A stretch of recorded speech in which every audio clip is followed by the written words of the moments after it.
Donc, dans cet onglet, nous faisons l'analyse de l'état du patrimoine, donc sur la base des informations que nous avons entrées dans la partie saisie des données.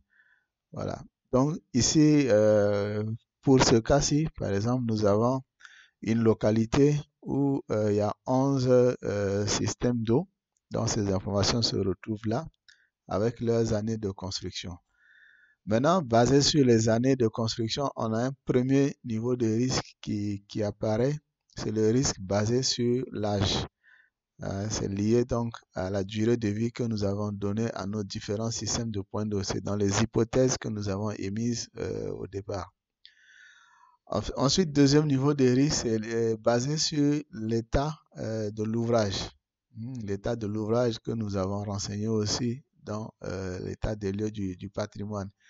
Donc, en combinant ces deux risques, on peut maintenant avoir le niveau de priorité qui apparaît ici. Voilà. Et avec le message qui accompagne cette priorité. Qu'est-ce qu'il faut faire par rapport à cette priorité? Et éventuellement, quelles sont les composantes? Par exemple, si c'est un remplacement partiel qu'il faut faire, c'est quelles composantes qu'il faut faire, qu'il faut remplacer. Et quelle est l'activité recommandée pour pouvoir remédier donc à ce risque-là. Et donc, je rappelle que ces risques, les calculs, tout ça, c'est dans les onglets configuration et réglages avancés que nous avons paramétrés. Donc, c'est ça qui permet d'avoir ces informations ici et pouvoir prendre la décision sur intervenir ou pas. Après, on a un certain nombre de colonnes qui apparaissent en gris qui sont là.